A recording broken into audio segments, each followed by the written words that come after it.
প্রিয় দর্শক, আজকের এই ভিডিওটা খুবই গুরুত্বপূর্ণ। আমরা যে মুরগির মাংস প্রায় খাই, এর উপকারিতা, কার্যকারিতা, পুষ্টিগুণ সম্বন্ধে কিছুই জানি না। চলুন আর আলোচনা না বেরিয়ে মূল আলোচনায় যাই। মুরগির মাংসে অনেক শক্তি বৃদ্ধিকারী পুষ্টি উপাদান রয়েছে। এতে ভিটামিন B6 ও ভিটামিন B12 উপস্থিত, যা কোষকে সুস্থ রাখার জন্য ভীষণভাবে প্রয়োজনীয়।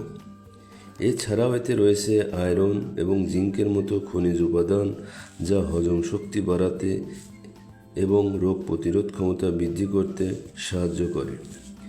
পুষ্টি: মুরগির মাংসে কী কী পরিমাণ পুষ্টি থাকে তা আজকে আমরা জানব।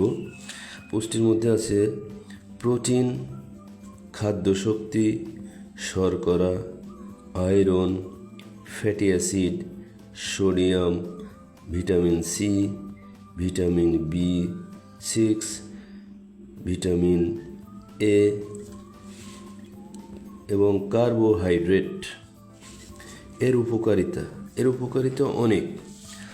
হাড় ও পেশি শক্তিশালী করে, ওজন নিয়ন্ত্রণে সাহায্য করে, ক্যান্সারের ঝুঁকি কমায়, ভিটামিন ও মিনারেলের ঘাটতি পূরণ করে, ব্লাড প্রেশার নিয়ন্ত্রণ করে, কোলেস্টেরল কমায়, মন ভালো করে।